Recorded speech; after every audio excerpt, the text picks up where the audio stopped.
So hello everyone. तो पिछले class में मैंने आप लोगों को motion in a straight line का 31 नंबर तक क्वेश्चन आपको एक्सप्लेन किया था। ओके, आज मैं स्टार्ट करूँगा 32 से। तो आपका क्वेश्चन है, what is the ratio of average acceleration during the interval O A and A B in the velocity time graph as shown below. Okay, तो देखो आप यहाँ आपका वेलोसिटी टाइम ग्राफ दिया हुआ है, ये आपका वेलोसिटी टाइम ग्राफ है। तो आपको पूछा गया है एक्सेलरेशन का रेशियो, एवरेज एक्सेलरेशन का रेशियो पूछा गया है ओ ए और ए बी में। ओके, टाइम इंटरवल ओ ए और ए बी में, ये आपका ओ है, ये ए है, आपका ये बी है।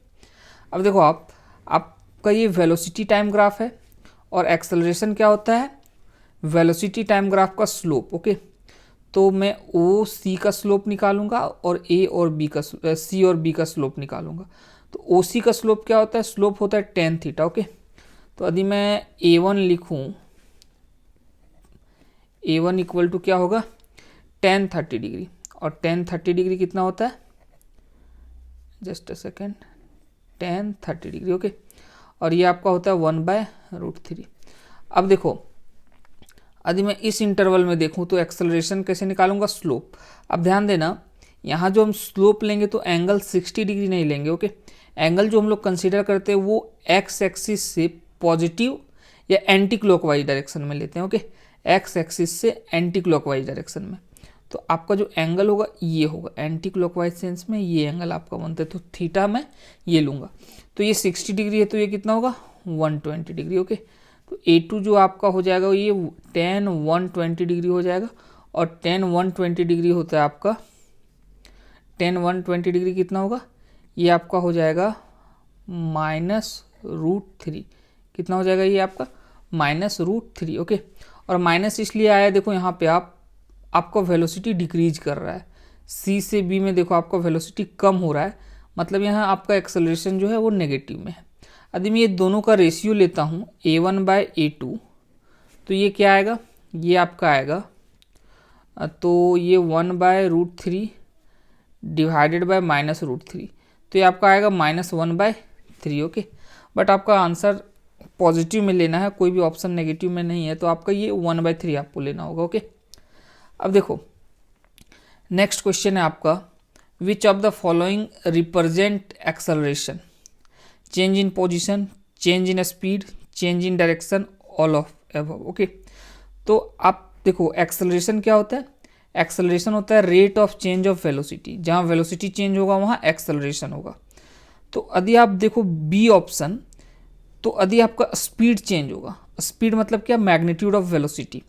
तो यदि आपका स्पीड चेंज होगा तो वेलोसिटी चेंज होगा, और वेलोसिटी चेंज होगा तो आपका एक्सेलरेशन होगा, वहाँ वो एक्सेलरेशन को रिप्रेजेंट करेगा। ओके, चेंज इन डायरेक्शन, तो जहाँ डायरेक्शन चेंज हो रहा होगा वहाँ क्या हो रहा होगा, वहाँ आपका वेलोसिटी चेंज हो रहा होगा। क्यों, क्योंकि वेलोसिटी आपका क्या होता है, vector quantity.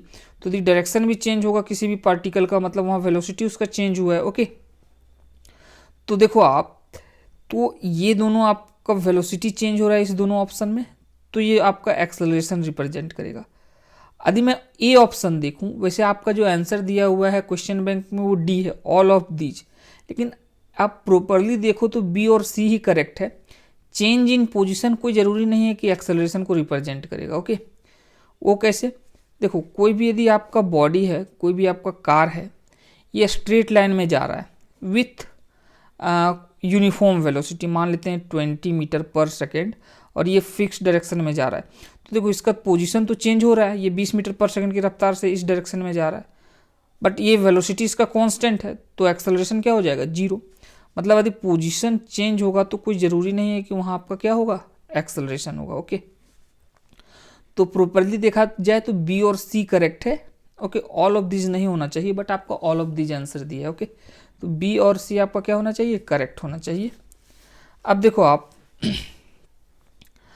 A caterpillar starts travelling at a speed of 1 metre per hour if the rate at which the speed changes is 0.1 meter per hour square, what is the final speed after 10 hour। Okay, तो देखो अब आप, एक caterpillar है, okay, start travelling at a speed of, आपका initial speed कितना दे दिया हुआ है 1 मीटर पर आवर। ओके, उसके बाद देखो आप, if the rate at which the speed changes is 0.1। देखो स्पीड का रेट ऑफ चेंज है, मतलब आप बोल सकते हो ये एक्सेलरेशन है। क्या है? एक्सेलरेशन। तो एक्सेलरेशन आपका है 0.1 metre per our square. Final speed पूछा है आपको t इक्वल टू 10 आवर के बाद। ओके, तो आप क्या लगा दो, v equal to u plus a t. तो u आपका कितना है? u आपका है 1, a इंटू टी को मैं मल्टीप्लाई करूंगा 0.1 इंटू 10, तो ये 1 आ जाएगा। तो ये आपका आंसर आ जाएगा 2। ओके, 2 आ जाएगा। ओके, अब देखो आप, नेक्स्ट क्वेश्चन है, in the first 10 second a body's motion the velocity changes from 10 metre per second to 20 metre per second. मतलब पहला 10 सेकेंड में वेलोसिटी चेंज हो गया 10 मीटर पर सेकेंड से 20 मीटर पर सेकेंड। ये पहला 10 सेकेंड में हुआ। ओके, उसके बाद क्या हुआ, during the next 30 second the velocity changes from 20 metre per second to 50 metre per second. अब ये वेलोसिटी कितना हो गया 50 मीटर पर सेकेंड, कितना में, in the next 30 second. Okay, तो आपसे पूछा है एवरेज एक्सेलरेशन। तो एवरेज एक्सेलरेशन के लिए हमने देखूंगा कि टोटल चेंज कितना हुआ वेलोसिटी में, तो 50 माइनस 10, और जो टोटल टाइम लगा वो कितना लगा 10 प्लस 30 40। ओके, तो ये 40/40 आपका 1 आ जाएगा। क्या आ जाएगा? ये 1 आ जाएगा। Okay, which of the following equation represent acceleration. तो a इक्वल टू क्या होता है v minus you by T. If N object is moving in the straight line and its velocity is increasing, what is the acceleration. देखो कोई body यदि straight line में जा रहा है उसका वेलोसिटी इंक्रीज हो रहा है। ओके, उसका वेलोसिटी क्या हो रहा है? बढ़ रहा है। तो व्हाट इज इट्स एक्सेलरेशन। तो यदि वेलोसिटी इंक्रीज होगा तो एक्सेलरेशन पॉजिटिव होगा। ओके, मतलब rate of change of velocity क्या है? पॉजिटिव है। Which of this statement is true about uniform acceleration. Velocity changes by a constant percentage in each equal time interval. Velocity changes by a constant amount in each equal time interval. Velocity changes by a constant rate in each equal time interval. Velocity remain constant. देखो uniform velocity मतलब acceleration constant. Acceleration क्या होता है? Rate of change of velocity. मतलब आपका जो velocity change होने का रेट है वो क्या है? कांस्टेंट है। वो क्या है? कांस्टेंट है। मतलब velocity changes bye constant rate in each equal time interval. Okay, ये होगा सी ऑप्शन। उसके बाद क्या आपका, an object is in free fall near the surface of the earth, what is the approximate value of the acceleration due to gravity। ये आपको पता होगा, ये जो जी स्मॉल जी का वैल्यू होता है एक्सेलरेशन ड्यू टू ग्रेविटी वो 9.8 metre per second square approximately होता है near the surface of earth. Okay, which of the following situation represent negative acceleration. Okay, negative acceleration मतलब क्या? देखो एक्सेलरेशन क्या होता है? Rate of change of velocity, और यदि आपका एक्सेलरेशन नेगेटिव है इसका मतलब आपका rate of change of velocity क्या है? नेगेटिव है। मतलब वेलोसिटी घट रहा है। वेलोसिटी क्या हो रहा है? घट रहा है। वहाँ आपका एक्सेलरेशन क्या होगा? नेगेटिव होगा। तो यदि मैं ऑप्शन देखूँ, अ कार स्पीडिंग अप, देखो यदि आपका कार स्पीड अप हो रहा है मतलब वेलोसिटी बढ़ रहा है, तो ये तो होगा नहीं। A car maintaining constant speed, ये भी नहीं होगा। अ कार स्लोइंग डाउन, देखो यदि आपका कार रुक रहा है, स्लो हो रहा है, मतलब वेलोसिटी घट रहा है, और वेलोसिटी घट रहा है मतलब नेगेटिव एक्सेलरेशन, तो ऑप्शन सी करेक्ट होगा। If N object is in free fall how does the velocity changes with time. Okay, it increases linearly with time, it decreases linearly with time, it remains constant, it increases with time squared। देखो an object is in free fall, मतलब कोई object आपका मतलब अर्थ के surface की ओर freely move कर रहा है, फॉल कर रहा है। ओके, तो इसका जो इक्वेशन होता है वेलोसिटी चेंजेज विथ टाइम, तो v इक्वल टू मैं क्या लिखूंगा? u plus a T. अब देखो यदि मैं इनिशियल वेलोसिटी 0 मानूँ और ये नीचे जा रहा है तो ए आपका पॉजिटिव होगा, तो v बराबर u plus a T. You मैं 0 मान लेता हूँ तो ये जी टी आ जाएगा। ओके, तो वेलोसिटी टाइम के रिस्पेक्ट में कैसे चेंज कर रहा है? लीनियरली चेंज कर रहा है। कैसे चेंज कर रहा है? v equal to g t, ये आपका लीनियरली चेंज कर रहा है, इंक्रीजेज लीनियरली विथ टाइम। इसका आंसर आपका क्वेश्चन बैंक में गलत है, it increases with time squared, ऐसा कुछ आंसर है। बट आप देखो यहाँ आपका वेलोसिटी लीनियर रिलेशनशिप है वेलोसिटी और टाइम में, इसलिए आप टाइम के साथ वेलोसिटी लीनियरली इंक्रीज करेगा। ओके, उसके बाद देखो what is the relation between acceleration force mass as described by Newton second law of motion. तो Newton second law of motion क्या होता है? F equal to ma। When force is applied to an object in the direction of motion what happens to its acceleration. देखो यदि मैं force apply करूंगा तो force equal to क्या होता है, मास इनटू एक्सेलरेशन। ओके, तो अब एक्सेलरेशन आपका कैसा होगा वो फोर्स पे डिपेंड करेगा। यदि आपका फोर्स कांस्टेंट है तो एक्सेलरेशन कांस्टेंट होगा। ठीक है, फोर्स यदि कांस्टेंट है, आपका फोर्स का मैग्नीट्यूड कैसा है, यदि फोर्स का मैग्नीट्यूड आपका कांस्टेंट है, फोर्स कांस्टेंट है, तो एक्सेलरेशन आपका क्या होगा, कांस्टेंट, ना वो इंक्रीज होगा ना डिक्रीज होगा। ओके, और यदि आपका फोर्स वेरी कर रहा है, ओके, यदि आपका फोर्स वेरी कर रहा है तो हो सकता है आपका एक्सेलरेशन इंक्रीज और डिक्रीज कर सकता है depending upon the magnitude of force, वो फोर्स कैसे वेरी कर रहा है। ओके, तो आप देखो, तो when a force is applied to an object in the direction of motion what happens to its acceleration. तो देखो फोर्स अप्लाई करेंगे तो ये आपका आंसर क्या होगा, it depends on the magnitude of the force, okay, and mass of the object. तो option D आपका होगा करेक्ट। ओके, अब देखो नेक्स्ट क्वेश्चन आपका, a coin and a bag full of rocks are thrown in a gravityless environment with the same initial speed, which one of the following statement is true about the situation. Okay, तो पहला option है the bag will travel faster, the coin will travel faster, both will travel with the same speed, bag will not move. देखो एक आपका coin है, एक क्या है, सिंपली क्वाइन है, और एक आपका क्या है, बैग है, बड़ा सा बैग है जिसमें क्या है, रॉक्स है, चट्टान पत्थर भर आपका उसमें रखा हुआ है। ओके, दोनों को एक ग्रेविटी लेस इन्वायरमेंट, मतलब ऐसा जगह जहां आपका ग्रेविटी नहीं है। ओके, मतलब आपको जो अर्थ पुल करता है किसी भी ऑब्जेक्ट को, वो पुल वहाँ पे नहीं है, वो आपका ग्रेविटी फ्री स्पेस है। विच one of the following statement is true about the situation. Okay, तो देखो यदि मैं दोनों को थ्रो कर रहा हूँ with same initial velocity, with same initial velocity, मान लेता हूँ u और u। ओके, अब देखो इसका स्पीड बढ़ेगा या घटेगा ये डिपेंड करता है एक्सेलरेशन पे। ओके, मतलब यदि एक्सेलरेशन होगा तो इसके स्पीड में चेंज आएगा, इसके वेलोसिटी में चेंज आएगा, और एक्सेलरेशन होने के लिए आपको क्या होना होगा, नेट फोर्स, एक एक्सटर्नल फोर्स होना चाहिए। ओके, यदि एक्सेलरेशन है मतलब आपका फोर्स अप्लाई होना चाहिए, नेट फोर्स, बट ये ग्रेविटी लेस इन्वायरमेंट है, मतलब कोई एक्सटर्नल फोर्स है ही नहीं, तो एक्सटर्नल फोर्स नहीं है मतलब एक्सेलरेशन क्या है, जीरो, और एक्सेलरेशन जीरो है मतलब वेलोसिटी में चेंज नहीं हो रहा है, तो जिस स्पीड से फेंका गया तो दोनों आपका सेम स्पीड से जाएगा, इसमें कोई चेंजेस नहीं होगा, तो both will travel with the same speed. Okay, option C, a bus moves the first few metres of its journey with an acceleration of 5 metre per second square in 10 second. Okay, एक bus है जो कुछ दूरी आपका move करता है किस acceleration से, 5 मीटर पर सेकेंड स्क्वायर के एक्सेलरेशन से, मतलब कुछ ऐसे समझो आप, ये है शुरुआत का जो आपका कुछ दूरी गया वो किस एक्सेलरेशन से गया, 5 मीटर पर सेकेंड स्क्वायर के एक्सेलरेशन से गया। ओके, कितना टाइम के लिए, 10 सेकेंड के लिए। ओके, उसके बाद कुछ दूरी जो आपका ये जाता है, कुछ दूरी next few metres with an acceleration of 15 metre per second square, आपकी बार एक्सेलरेशन क्या हो गया, 15 मीटर पर सेकेंड स्क्वायर, कितने टाइम के लिए, 20 सेकेंड के लिए।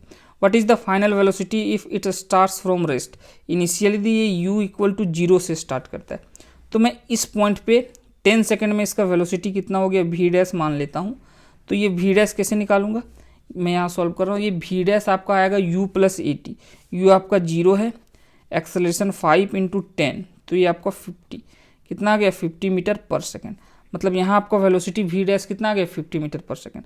अब यहाँ से यहाँ तक का मोशन देखता हूँ, तो यहाँ से यहाँ तक का मोशन के लिए v डैश इनिशियल वेलोसिटी हो जाएगा, फाइनल वेलोसिटी v मान लेता हूँ, तो again v equal to v dash plus 80, v dash मेरा कितना है, 50 है।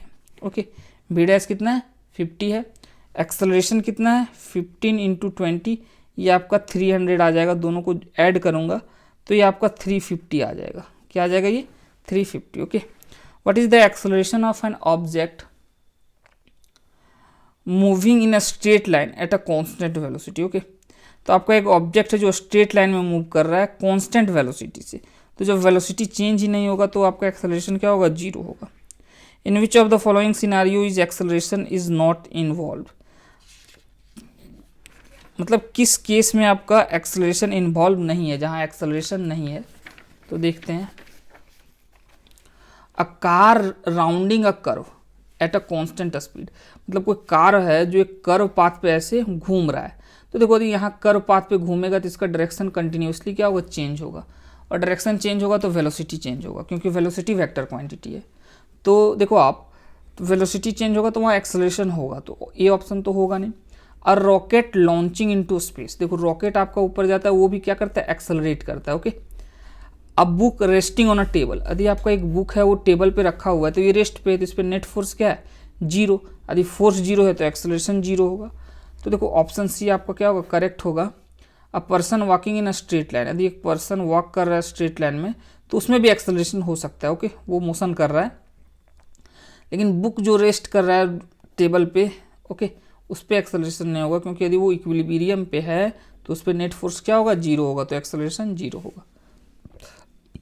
The equation of motion are valid for which of the following type of motion, ये मैंने आपको एक्सप्लेन कर दिया है कि जो आपका तीनों इक्वेशन है v equal to u plus a t और s equal to u t plus half a t square और v square minus u square equal to 2as, ये यूनिफॉर्म एक्सेलरेटेड मोशन के लिए एप्लीकेबल है। What is the relation between acceleration and time for an object moving with constant acceleration, देखो acceleration constant हो गया, acceleration यदि constant हो गया तो relationship between acceleration and time, मतलब टाइम के साथ एक्सेलरेशन चेंज ही नहीं करेगा। ओके, तो ये आपका क्या हो जाएगा, कांस्टेंट। ओके, टाइम के साथ एक्सेलरेशन आपका क्या होगा, कांस्टेंट। उसके बाद क्या है, when an object is dropped from a certain height what is the initial velocity at the moment of release. Okay, तो यदि मैं कोई चीज़ को ड्रॉप करता हूँ तो इनिशियली उसका वेलोसिटी जीरो होता है, वो जीरो से उसका स्पीड बढ़ना शुरू होता है। ओके, तो ये जीरो होगा। ओके, क्या है next question 51, what is the acceleration of an object moving downward at a constant speed. देखो आपका what is acceleration of object moving downward, direction fix हो गया कि वो डाउनवर्ड जा रहा है, और कांस्टेंट स्पीड मैग्नीट्यूड भी फिक्स हो गया। तो मैग्नीट्यूड और डायरेक्शन फिक्स हो गया, मतलब वो कांस्टेंट वेलोसिटी से जा रहा है। ओके, वेलोसिटी क्या होता है आपका, वेक्टर, जिसमें आपका मैग्नीट्यूड और डायरेक्शन होता है।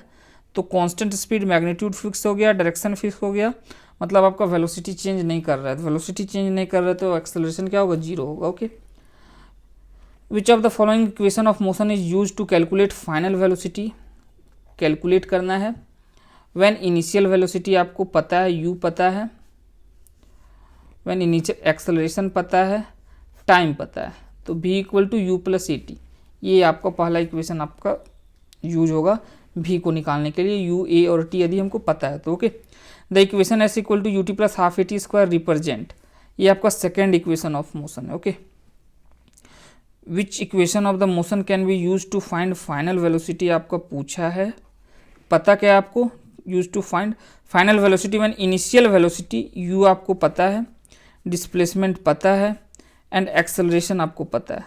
तो ये तीनों पता है, ये निकालना है। तो ये तीनों को रिलेट करने वाला इक्वेशन कौन होता है, v square minus u square equal to 2as। Okay, तो आपका ये करेक्ट होगा। Okay, option D. Next question है, in the equation v equal to u plus a t if acceleration is negative what does it indicate. Okay, तो देखो v equal to u plus a t, यदि आपका acceleration negative है, ये क्या है आपका नेगेटिव है, तो ये क्या रिप्रेजेंट कर रहा है, तो देखो एक्सेलरेशन नेगेटिव है तो ऑब्जेक्ट इज एट रेस्ट, नहीं, ऑब्जेक्ट रेस्ट पे होगा तो एक्सेलरेशन आपका क्या होगा, जीरो होगा। तो ये तो आपका इनकरेक्ट है। बी अभी मैं छोड़ता हूँ, पहले सी देखता हूँ। The object is accelerating in the same direction as initial velocity, नहीं, यदि इनिशियल वेलोसिटी के डायरेक्शन में एक्सेलरेशन होगा तो एक्सेलरेशन पॉजिटिव होगा। ओके, वेलोसिटी के डायरेक्शन में यदि आपका एक्सेलरेशन होता है ये भी नहीं होगा। The object is moving with constant velocity, यदि कांस्टेंट वेलोसिटी से मूव करेगा तो एक्सेलरेशन होगा ही नहीं। ओके, तो आपका ए, सी और डी ये तो आपका गलत है। यदि मैं ऑप्शन बी देखता हूँ तो ऑप्शन बी है the object is moving in opposite direction of initial velocity. देखो ये भी ऑप्शन आपका गलत है। एक्चुअली देखा जाए तो चारों ऑप्शन आपका गलत है, बट आपका क्वेश्चन बैंक में ऑप्शन बी करेक्ट दिया हुआ है। तो देखो आप ये ऑप्शन बी भी कैसे गलत है मैं समझाता हूँ। The object is moving in the opposite direction of initial velocity, ठीक है। तो यदि एक्सेलरेशन नेगेटिव होगा तो इस कोई ज़रूरी नहीं है कि ऑब्जेक्ट आपका इनिशियल वेलोसिटी के अपोजिट ही मूव करेगा। फॉर एग्जांपल, यदि मैं कोई ऑब्जेक्ट को ऊपर की ओर थ्रो करता हूँ, ओके, तो यदि मैं ऊपर फेंकता हूँ तो एक्सेलरेशन में क्या लेता हूँ, नेगेटिव लेता हूँ। क्यों? क्योंकि एक्सेलरेशन नीचे है, इनिशियल वेलोसिटी ऊपर है। तो देखो आप, इनिशियल वेलोसिटी ऊपर है और उसके अपोजिट क्या है आपका, एक्सेलरेशन है, ओके। लेकिन the object is moving in the opposite direction of initial velocity. तो देखो आपका एक्सेलरेशन यहाँ नेगेटिव है, लेकिन ऑब्जेक्ट तो ऊपर जा रहा है, इनिशियल वेलोसिटी का डायरेक्शन ऊपर है और ऑब्जेक्ट भी ऊपर जा रहा है, लेकिन यहाँ पे एक्सेलरेशन आपका नेगेटिव है। तो ये भी ऑप्शन आपका गलत है, क्योंकि यहाँ देखो ऑब्जेक्ट आपका एक्सेलरेशन नेगेटिव है नीचे की ओर, लेकिन इनिशियल वेलोसिटी के डायरेक्शन में ही बॉडी मूव करता है जब ऊपर थ्रो करते हैं, ओके। तो करेक्ट ये क्या होगा, द ऑब्जेक्ट इज, यहाँ मूविंग की जगह क्या रहता है, एक्सेलरेटिंग। मूविंग की जगह क्या रहता है, एक्सेलरेटिंग। तो आपका ऑप्शन भी क्या हो जाता है, करेक्ट। मतलब ये कि the object is moving in the opposite direction of initial velocity, sorry, the object is accelerating in the opposite direction of initial velocity. मतलब आपका इनिशियल वेलोसिटी ऊपर है और एक्सेलरेशन नीचे है, तो आपका एक्सेलरेशन क्या है, नेगेटिव है। तो ये आपका प्रॉपर होता है, यदि मूविंग की जगह एक्सेलरेटिंग रहता, ओके। 56 नंबर क्वेश्चन है, when an object is in free fall near the surface of earth, which equation of the motion is commonly used to calculate its displacement if final velocity is known, okay। तो देखो, if an object is in free fall near the surface of earth, okay, एक object है वो आपका freely fall कर रहा है surface के, मतलब अर्थ के सरफेस के नज़दीक। Which equation of the motion is commonly use to calculate displacement. Displacement हमको कैलकुलेट करना है, फाइनल वेलोसिटी हमको पता है, एक्सेलरेशन भी पता होता है, वो जी के बराबर हम लोग लेते हैं, ओके। तो हमें क्या निकालना है, फ्री फॉल हो रहा है तो मान लेता हूँ इनिशियल वेलोसिटी 0 है। तो देखो u पता है, v पता है, जी s निकालना है, तो v square minus u square equal to 2as, ये फॉर्मूला मैं यूज़ करूँगा, दैट इज c, ओके। उसके बाद क्या है, a stone is thrown horizontally from 50 metre high cliff with an initial velocity of 20 meter per second, how long does it take for the stone to hit the ground, okay। तो देखो आप, a stone is thrown horizontally from a 5 meter high cliff, मतलब एक tower type का है, कितना है ये, 50 मीटर, ओके। और यहाँ से आपका एक बॉल फेंका गया है, किस स्पीड से, आपका हॉरिजॉन्टली फेंका गया है 20 मीटर पर सेकेंड से, ओके। तो आपको पूछा how long does it take for the stone to hit the ground.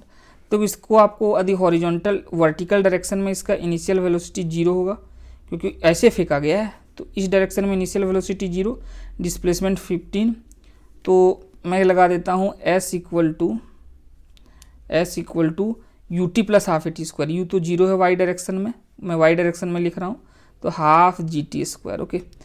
तो यहाँ से देखो आप, आपका जो ये टाइम आता है वो टाइम क्या आएगा, ये टाइम आ जाता है √2s बाई जी। एस कितना है 15, तो √2 इंटू 15, ओके। जी का वैल्यू यदि मैं 10 ले लेता हूँ तो ये √3 आता है, कितना आता है, √3। तो इसका वैल्यू जो क्लोज होगा वो 1.5 सेकेंड होगा, ओके। √3 का जो सबसे क्लोजेस्ट वैल्यू होगा वो क्या होगा, 1.5।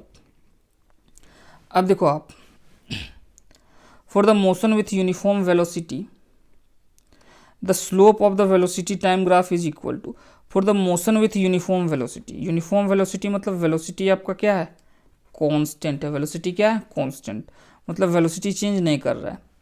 The slope of velocity time graph, तो देखो वेलोसिटी कांस्टेंट है, तो मैं वेलोसिटी टाइम ग्राफ ड्रॉ करूँ तो वेलोसिटी चेंज ही नहीं कर रहा है, तो वेलोसिटी ऐसे आ जाएगा, वेलोसिटी स्ट्रेट लाइन आ जाएगा parallel to time axis, x axis, ये कांस्टेंट है। तो इसका स्लोप क्या है, इसका स्लोप 0 है, ओके। अब देखो, a particle is moving with a constant speed along a straight line path, a force is not required to. A particle is moving with a constant speed along a straight line path, एक straight line path में कोई particle move कर रहा है constant speed से, okay. A force is not required, देखो change in direction, तो यदि डायरेक्शन चेंज होगा तो वेलोसिटी चेंज होगा, ओके। क्योंकि वेलोसिटी आपका वेक्टर क्वांटिटी है, तो वेलोसिटी चेंज होगा तो आपको एक्सेलरेशन होगा, और एक्सेलरेशन होगा तो आपको फोर्स का ज़रूरत होगा। ओके, तो ये तो होगा नहीं। डिक्रीज इट स्पीड, स्पीड भी आपका कम होगा तो वेलोसिटी चेंज होगा, और वेलोसिटी चेंज होगा तो आपको फोर्स का ज़रूरत होगा। क्यों? क्योंकि change rate of change of velocity is acceleration, और एफ इक्वल टू क्या होता है, एम ए। मतलब जहाँ आपका वेलोसिटी चेंज हो रहा है वहाँ एक्सेलरेशन हो रहा है, जहाँ वेलोसिटी चेंज हो रहा है वहाँ एक्सेलरेशन हो रहा है, और एक्सेलरेशन हो रहा है तो हमको फोर्स का ज़रूरत होगा। Okay, keep it moving with uniform velocity. हाँ, यदि keep it moving with uniform velocity, यदि आपको वो यूनिफॉर्म वेलोसिटी से ही मूव करेगा, मतलब वेलोसिटी चेंज नहीं होगा, और वेलोसिटी चेंज नहीं होगा तो एक्सेलरेशन क्या होगा, जीरो, तो फोर्स का जरूरत नहीं होगा। ओके, इंक्रीज इट, तो ऑप्शन सी करेक्ट है। ऑप्शन डी भी आपका, इसमें भी आपको फोर्स का जरूरत होगा। इंक्रीज इट्स मोमेंटम, मोमेंटम का इंक्रीज मतलब P इक्वल टू एम भी, तो मोमेंटम इंक्रीज होगा तो वेलोसिटी इंक्रीज होगा, और वेलोसिटी इंक्रीज होगा तो आपको क्या होगा, एक्सेलरेशन होगा, तो फिर फोर्स का जरूरत होगा। ओके, अब देखो, the ratio of the average velocity and average speed of a body is 1 more than 1 और less than 1, none of this. देखो, एवरेज वेलोसिटी, आपको पता होगा कि जो डिस्प्लेसमेंट होता है, डिस्प्लेसमेंट का मैग्नीट्यूड हमेशा डिस्टेंस से कम होगा या उसके इक्वल होगा। ओके, डिस्प्लेसमेंट का मैग्नीट्यूड या तो डिस्टेंस से कम होगा या उसके इक्वल होगा। यदि मैं दोनों तरफ टाइम से डिवाइड कर दूं तो डिस्प्लेसमेंट बाय टाइम आपका क्या देगा, वेलोसिटी, एवरेज वेलोसिटी। तो एवरेज वेलोसिटी जो होगा वो हमेशा क्या होगा, एवरेज स्पीड, ये रेशियो पूछा गया। ओके सॉरी, ठीक है, तो वेलोसिटी क्या होगा, हमेशा क्या होगा, स्पीड से कम होगा। तो वेलोसिटी का वैल्यू यदि कम होता है तो velocity by speed, velocity by speed. Okay, तो ये हमेशा कम होगा किससे, स्पीड से। तो ऊपर वाला कम है तो वो लेस देन क्या होगा, 1 होगा, और या तो ये दोनों बराबर भी हो सकता है, ये दोनों बराबर भी हो सकता है, उसमें 1 होगा। तो मैं क्या बोलूँगा, मैं बोलूँगा कि 1 और less than 1। Okay, the distance travelled by an object is directly proportional to the time taken, distance is directly proportional to time taken. Okay, its speed, तो देखो ये ऐसे है तो एक कांस्टेंट आएगा कोई, तो k इंटू टी। स्पीड क्या होगा, ये होगा dx by d T, time का डिफ्रेंसिएशन 1, तो ये कांस्टेंट बच गया, मतलब स्पीड आपका क्या हो गया, कांस्टेंट हो गया, क्या हो गया, रिमेन्स कांस्टेंट। ओके, अब नेक्स्ट क्वेश्चन देखते हैं। A passenger in a moving train tosses, just a second, a passenger in a moving train tosses a coin. Okay, if the coin falls behind him, if coins fall behind him, the train must be moving with. Okay, तो देखो एक कोई passenger है, just आप ध्यान दो, यहाँ एक कोई पैसेंजर है, ये आपका एक ट्रेन है। ओके, ट्रेन है, इसमें एक पैसेंजर क्या करता है, क्वाइन को टॉस करता है, ऐसे ऊपर की ओर एक क्वाइन को टॉस करता है। If the coin falls behind him, और क्वाइन वो इसके पीछे जाके गिरता है। Okay, the train must be moving with. देखो आपको पता होगा कि यदि कोई मूविंग पर्सन यदि क्वाइन को टॉस करेगा तो टॉस करने के दौरान क्वाइन के पास एक वेलोसिटी होगा, मतलब जिस समय उस पैसेंजर के हाथ से क्वाइन छूटेगा उस समय जो पैसेंजर का वेलोसिटी होगा वही वेलोसिटी क्वाइन का भी होगा हॉरिजॉन्टल डायरेक्शन में। ओके, तो सपोज देखो होता क्या है, सपोज आपका जब पर्सन ने क्वाइन ऊपर उछाला उस समय ट्रेन मूव कर रहा था सपोज 10 मीटर पर सेकेंड से। ओके, अब ये क्वाइन ऊपर जाएगा तो ऊपर जाने के साथ साथ उसके पास एक वेलोसिटी रहेगा 10 मीटर पर सेकेंड का आगे की ओर। ओके, क्वाइन का, क्यों, क्योंकि जब क्वाइन को उछाला गया उस समय ट्रेन का वेलोसिटी 10 मीटर पर सेकेंड था, तो क्वाइन भी वेलोसिटी एक अपने साथ लेके चलेगा 10 मीटर पर सेकेंड आगे की ओर। बट इसी दौरान यदि आपका बस या ट्रेन एक्सेलरेट कर जाता है, इसका वेलोसिटी बढ़ जाता है, इंक्रीज कर जाता है, लेकिन क्वाइन का स्पीड तो आपका 10 मीटर पर सेकेंड ही रहेगा। ओके, एयर में, और यदि आपका ट्रेन एक्सेलरेट कर गया, वेलोसिटी बढ़ गया आगे की ओर, तो रिलेटिवली ये क्वाइन पीछे गिर जाएगा। क्यों, क्योंकि ये 10 से ही जा रहा था और आपका बस या ट्रेन का स्पीड 10 से ज़्यादा हो गया, 11, 12, 13, तो बस आपका आगे निकल गया और क्वाइन आपका पीछे गिर गया। ओके, तो मैं क्या बोलूँगा, वो एक्सेलरेट कर रहा है। क्या कर रहा है? द ट्रेन एक्सेलरेट कर रहा है। ओके, नेक्स्ट क्वेश्चन है, if the velocity time graph on object is a straight line sloping downward. Okay, velocity time graph है, एक स्ट्रेट लाइन है जिसका स्लोप नीचे की ओर डाउनवर्ड है। ओके, द बॉडी हैज, देखो ये तो पता चल रहा है कि स्लोपिंग डाउनवर्ड, टाइम के साथ वेलोसिटी कम हो रहा है, टाइम के साथ वेलोसिटी क्या हो रहा है? कम हो रहा है। तो वेलोसिटी घट रहा है, मतलब नेगेटिव एक्सेलरेशन, वेलोसिटी बढ़ रहा है, पॉजिटिव एक्सेलरेशन, वेलोसिटी कम हो रहा है, तो नेगेटिव एक्सेलरेशन। ओके, वैसे भी इसका स्लोप नेगेटिव है। ओके, तो वेलोसिटी क्या होगा? नेगेटिव, सॉरी एक्सेलरेशन क्या होगा? नेगेटिव। तो ऑप्शन डी करेक्ट होगा। उसके बाद क्या आपका, the velocity time graph of motion of an object starting from rest with uniform acceleration is a straight line parallel to time axis, parallel to velocity axis, passing through origin, none of this. देखो, the velocity time graph of motion of an object starting from rest, u equal to 0 है आपका, with uniform acceleration, acceleration आपका क्या है? Constant है। Okay, straight line में वो move कर रहा है, तो क्या होता है? v equal to u plus a t, तो u आपका क्या है? 0, तो ये आपका ए टी हो गया। ओके, तो यदि मैं इसका ग्राफ ड्रॉ करूँ, वेलोसिटी टाइम ग्राफ, तो ये देखो v equal to a t, तो ये लीनियर रिलेशनशिप है, तो कुछ ऐसे पास होगा, ओरिजिन से पास होगा। ओके, तो पासिंग थ्रू ओरिजिन।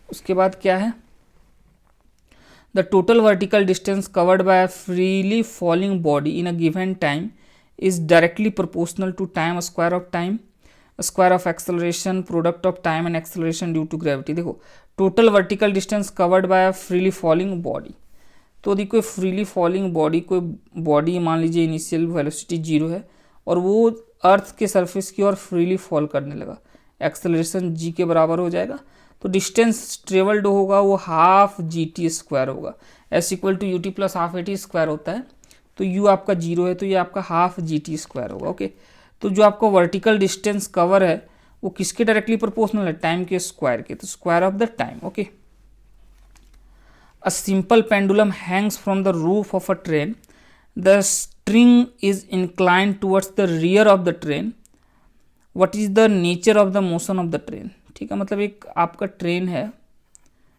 इसमें आपका क्या हैंग किया गया है? एक सिंपल पेंडुलम ऐसे हैंग किया गया है। The string is inclined towards the rear of the train, मतलब ट्रेन का जो पिछला हिस्सा है उसी ओर ये स्ट्रिंग ऐसे इंक्लाइन किया हुआ है। ओके, ऐसे झुका हुआ है। तो देखो ये कब पॉसिबल है? यदि मैं ट्रेन के फ्रेम ऑफ रेफरेंस से देखूं तो स्वाभाविक है इसमें कुछ इस डायरेक्शन में फोर्स लग रहा होगा, तब ये इस डायरेक्शन में इंक्लाइन है। ओके, और ये आपका यदि आप सूडो फोर्स का कंसेप्ट लगाओ तो ये आपका सूडो फोर्स होगा, एक सूडो फोर्स है जो बॉब पे इस डायरेक्शन में लग रहा होगा, इसके लिए ये आपका ट्रेन के पिछला हिस्सा की ओर ये झुका हुआ है। ओके, और ये कब पॉसिबल है? जब आपका ट्रेन आगे डायरेक्शन में एक्सेलरेट कर रहा होगा, तो यदि ट्रेन आपका आगे डायरेक्शन में एक्सेलरेट कर रहा है तो इस बॉब में सूडो फोर्स पीछे की ओर लगेगा। ओके, इसलिए ऐसे इंक्लाइन है। तो what is the nature of the motion of the train? तो एक्सेलरेटेड होगा। Okay, a bucket is placed in the open where the rain is falling downward. देखो एक बकेट है, आपका पानी का ड्रॉप ऐसे गिर रहा है। ओके, पानी का ड्रॉप ऐसे गिर रहा है, falling vertically. If wind begins to blow at double the velocity of the rain, मतलब यदि आपका पानी का स्पीड v है तो विंड 2v से ऐसे फ्लो करने लगा, तो देखो इसका जो रिजल्टेंट वेलोसिटी आएगा वो ऐसे आएगा। लेकिन आपका जो बकेट फील हो रहा है वो क्यों हो रहा है? इस वर्टिकल कंपोनेंट ऑफ वेलोसिटी के कारण, इसके कारण आपका बकेट फील हो रहा है, बढ़ रहा है। ओके, तो ये तो चेंज होगा नहीं। ओके, तो ये चेंज नहीं होगा, तो आपका जो मतलब begin to how will the rate of filling of the bucket changes, मतलब बकेट का फिल होने का रेट कैसे चेंज होगा? कोई चेंज नहीं होगा। क्यों? क्योंकि बकेट इस कंपोनेंट के कारण फिल हो रहा है और ये आपका कांस्टेंट रह रहा है। ओके, तो ये आपका रिमेन्स अनचेंज होगा। If the position of particle is given by x equal to 4t square minus 8t, then which of the following is true? X equal to क्या है आपका 4t स्क्वायर माइनस 8t, तो देखो v equal to क्या होगा D x by d t, तो 4 into ये आपका 8t हो जाएगा माइनस 8, और एक्सेलरेशन क्या होता है? एक्सेलरेशन होता है d v by d t, 80, तो ये आपका 8 हो जाएगा, एक्सेलरेशन का 0, 8 का 0। ओके, तो acceleration is 0 at t equal to 0, नहीं एक्सेलरेशन तो कांस्टेंट है आपका 8। Velocity is 0 at t equal to 0, यदि टी इक्वल टू 0 रखेंगे तो वेलोसिटी -8 होगा, ये भी इनकरेक्ट है। Velocity is 0 at t equal to 1 second, t equal to 1 यहाँ यदि हम रखेंगे तो 8 इंटू 1 -8 आपका ये 0 होगा, तो ये आपका सही है। Okay, the incorrect statement from the following is are. Okay, कौन सा इसमें आपका इनकरेक्ट स्टेटमेंट है? A body having zero velocity will not necessarily have zero acceleration. मतलब यदि कोई बॉडी है जिसका वेलोसिटी 0 है तो कोई ज़रूरी नहीं है कि उसका एक्सेलरेशन 0 होगा। हाँ, ये सही है। देखो मैं आपको एक एग्जांपल देता हूँ। सपोज एक बॉडी को हम ऊपर की ओर थ्रो किए तो हाईएस्ट पॉइंट पे क्या होगा, उसका स्पीड 0 हो जाता है, उसका वेलोसिटी क्या हो जाता है 0, लेकिन वहाँ एक्सेलरेशन लग रहा होता है। ओके, पूरे मोशन, यदि मैं कोई ऑब्जेक्ट को ऊपर की ओर फेंकूंगा अर्थ के सरफेस से तो पूरे मोशन के दौरान आपका एक्सेलरेशन A इक्वल टू जी 9.8 लग रहा है, बट आप हाईएस्ट पॉइंट पे देखो वेलोसिटी 0 हो गया बट एक्सेलरेशन आपका 9.8 लग ही रहा है पूरे मोशन के दौरान। मतलब अ body having zero velocity will not necessarily have zero acceleration. तो मैं ये नहीं बोल सकता हूँ कि यदि वेलोसिटी आपका 0 हो गया तो एक्सेलरेशन 0 हो जाएगा। हाईएस्ट पॉइंट पे वेलोसिटी 0 हो गया बट देखो एक्सेलरेशन आपका 9.8 लग रहा है। ओके, तो ये आपका करेक्ट है। A body having zero velocity will necessarily have zero acceleration. यदि कोई बॉडी है जिसका वेलोसिटी 0 है तो उसका आपका एक्सेलरेशन 0 होगा, ये आपका इनकरेक्ट है। यहाँ देखो आप, यही एग्जाम्पल, हाईएस्ट पॉइंट पे क्या है आपका वेलोसिटी 0 है बट एक्सेलरेशन 0 नहीं है, तो ये आपका इनकरेक्ट हुआ दूसरा number. A body having uniform speed can have only uniform acceleration. मतलब एक बॉडी है जिसका यूनिफॉर्म स्पीड है तो उसके पास यूनिफॉर्म एक्सेलरेशन होगा, ये इनकरेक्ट है। क्यों? देखो यदि कोई एक बॉडी है जो यूनिफॉर्म स्पीड से सर्कुलर पाथ पे मूव कर रहा है तो इसका स्पीड तो यूनिफॉर्म हो गया बट एक्सेलरेशन का डायरेक्शन हमेशा सेंटर की ओर होता है, तो इस पॉइंट पे एक्सेलरेशन इधर होगा, इस पॉइंट पे एक्सेलरेशन इधर होगा, इस पॉइंट पे एक्सेलरेशन इधर होगा। तो देखो आपका यहाँ यूनिफॉर्म स्पीड है, सर्कुलर मोशन में आपका ऑब्जेक्ट यूनिफॉर्म स्पीड से मूव कर रहा है लेकिन एक्सेलरेशन का डायरेक्शन सेंटर की ओर होता है। तो देखो ये एक्सेलरेशन इधर है, ये इधर है, ये इधर है, तो तीनों पॉइंट पे एक्सेलरेशन का डायरेक्शन अलग अलग है। ये इस डायरेक्शन में है, ये इस डायरेक्शन में है, ये इस डायरेक्शन में है, और एक्सेलरेशन वेक्टर क्वांटिटी होता है तो इसका डायरेक्शन अलग अलग है, मतलब एक्सेलरेशन अलग अलग है, मतलब एक्सेलरेशन नॉन यूनिफॉर्म है, यूनिफॉर्म नहीं है। तो क्या आपका अ बॉडी हैविंग यूनिफॉर्म स्पीड, यहाँ यूनिफॉर्म स्पीड है, can have only uniform acceleration, नहीं यहाँ यूनिफॉर्म एक्सेलरेशन नहीं है, नॉन यूनिफॉर्म एक्सेलरेशन है, डायरेक्शन अलग अलग है। ओके, तो ये भी आपका इनकरेक्ट है। A body having non uniform velocity will have zero acceleration, ये भी आपका गलत है। यदि आपका वेलोसिटी नॉन यूनिफॉर्म है मतलब वेलोसिटी चेंज कर रहा है और वेलोसिटी चेंज कर रहा है तो वहाँ आपका एक्सेलरेशन होगा ही होगा, ये भी गलत है। मतलब दूसरा तीसरा चौथा ये आपका गलत है, तो ऑप्शन ए करेक्ट होगा। ओके, नेक्स्ट क्वेश्चन है आपका, area under velocity time graph over given time interval represent. Area बोला गया, वेलोसिटी टाइम को मल्टीप्लाई करो तो ये आपका डिस्प्लेसमेंट देगा। ओके, तो डिस्प्लेसमेंट करेक्ट होगा। The slope of tangent drawn on the position time graph on any instant is equal to, देखो स्लोप पोजिशन टाइम ग्राफ का, तो पोजिशन मतलब डिस्प्लेसमेंट, तो डिस्प्लेसमेंट बाय टाइम आपका क्या देता है, वेलोसिटी देता है, तो स्लोप क्या होगा, velocity. A ball is thrown vertically upward after reaching maximum height h returns to the starting point after a time 10 second, its displacement is. कोई ऑब्जेक्ट को यदि ऊपर की ओर फेंकते हैं वापस उसी पोजीशन पे आ गया, इनिशियल फाइनल सेम हो गया, तो आपका डिस्प्लेसमेंट 0 होगा। Choose the wrong statement from the following, the motion of an object along a straight line is a rectilinear motion. देखो आपको मोशन यदि स्ट्रेट लाइन में है तो उसे रेक्टिलिनियर मोशन बोलते हैं, ठीक है, ये सही है। The speed in general is less than the magnitude of velocity. Okay, तो रॉन्ग स्टेटमेंट बोला गया है, ठीक है। तो स्पीड, तो मैंने अभी बताया आपको कि स्पीड जो होगा, स्पीड वो हमेशा क्या होगा, वो हमेशा वेलोसिटी के मैग्नीट्यूड के बराबर हो, ये उससे बड़ा होगा या उसके बराबर हो सकता है। स्पीड जो है आपका क्या होगा, वेलोसिटी से बड़ा होगा, मतलब मैग्नीट्यूड ऑफ वेलोसिटी से बड़ा होगा या उसके इक्वल हो सकता है। तो speed in general is less than the magnitude of velocity, नहीं, स्पीड या तो वेलोसिटी से बड़ा होगा ये उसके इक्वल हो सकता है। तो ये ऑप्शन आपका रॉन्ग है और रॉन्ग स्टेटमेंट पूछा गया, तो ये आपका रॉन्ग है। ये क्या है, the slope of displacement time graph gives velocity. देखो डिस्प्लेसमेंट टाइम ग्राफ का स्लोप आपका वेलोसिटी देता है, ये आपका करेक्ट है, ये आपका करेक्ट है। The area under velocity time graph gives displacement, area velocity into time क्या होता है, डिस्प्लेसमेंट, तो ये आपका सही है। तो एरिया आपका डिस्प्लेसमेंट देगा और डिस्प्लेसमेंट बाय टाइम स्लोप बोला गया है, तो डिस्प्लेसमेंट बाय टाइम आपका वेलोसिटी होता है, ये भी सही है। तो आप इनकरेक्ट कौन हो गया, option B. Okay, if the displacement of a body varies as the square of the time elapse, मतलब ये कि displacement is directly proportional to square of time. तो डिस्प्लेसमेंट क्या हो जाएगा, के टी स्क्वायर, की आपका कांस्टेंट है, ये साइन हटेगा तो। Then velocity is constant, velocity क्या होता है, वेलोसिटी होता है d s by d t या d x by d t, तो ये आपका 2 kT।